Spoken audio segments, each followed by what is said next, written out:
That evening, I got home and I opened up my old laptop running the old operating system and logged into Apple's store. Remember, my plan was to buy an M3 MacBook Pro when they came out in 2024. I don't have the luxury of waiting to 2024 anymore. I have to buy a laptop here in 2023.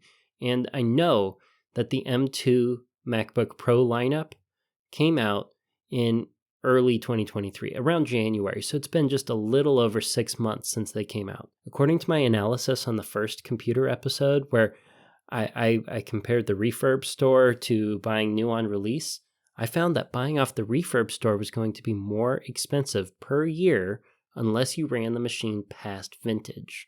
And that was assuming you couldn't get the machine off the refurb store within the first 6 months after release. So ultimately, I have a catch-22. I just recorded an episode where I said the best way, the most frugal way to buy a MacBook Pro is to buy new on release.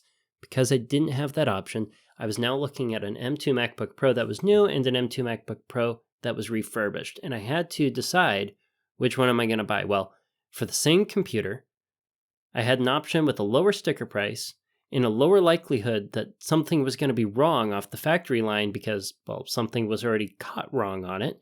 It was already refurbished and it had already gone back through the line. In fact, at the Apple Store, they told me that the items that they sell in the refurb store have a lower return rate due to defect because they've gone through another round of QC. So in this kind of circumstance where a machine gets bricked and you no longer have the option to wait until the new release, the most frugal option for you is going to be buying the machine at a discount off the refurb store. Now, one thing that was really cool is we had just gotten a $200 rebate from upgrading our furnace to a high-efficiency furnace.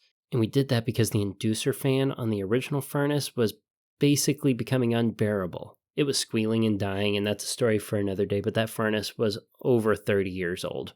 But on that day that we bought myself the new computer, we had just received the $200 rebate. So now we got about $450 from my trade-in brick of a computer.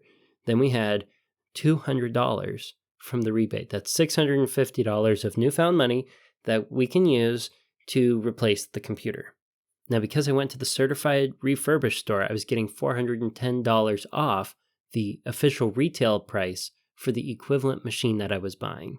Again, this year's model, not the one from 2 years ago, because that would have been even more expensive per year for me to do. I wanted the newest machine. It was still going to be more frugal. But I saved $410 from the refurb discount.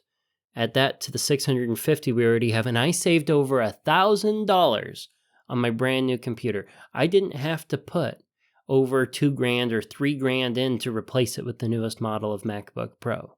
I got to spend less than half on what I did on my current bricked computer for something that is a significantly improved upgrade that is going to allow me to record better podcast episodes for you. I don't know if you've noticed, but the fans haven't been kicking on and making obnoxious background noise. I know you might have picked up on that in some of the earlier episodes, or the audio quality before this episode was a little more degraded because I had to cut out so much background noise. So in the end, I was wrong that buying new is always going to be the most frugal option because sometimes circumstances mean you don't get that luxury of waiting until the new model comes out.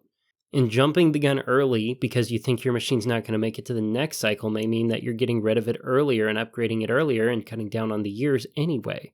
So certified refurbished machines can still be a very frugal option for any of us. And I find that relieving because I think it's a good way to reduce e-waste as well. Reduce, reuse, recycle. Now, I mentioned earlier that my backup hard drive was old, and I mean really old. I'd been using it since I had a 2011 MacBook Pro, and I was using it as a time machine backup every day. So I got a little nervous that that particular backup was going to fail on me. But I'm going to save the story on how I'm mitigating my risk for data storage for a future episode. Don't forget to like, share, follow, and subscribe if you want to see that episode in the future. And if you like these episodes where I talk about my personal experience pursuing the most frugal purchases on major items like a computer or a furnace or some piece of technology, well, let me know in the comments below so that I can make more episodes like this, more episodes that you're going to like, more episodes that you're going to share, more episodes that provide excellent value to you. I think that's going to do it for us today. Until next week, until next Tuesday, budget bravely and enjoy your hope-filled financial future.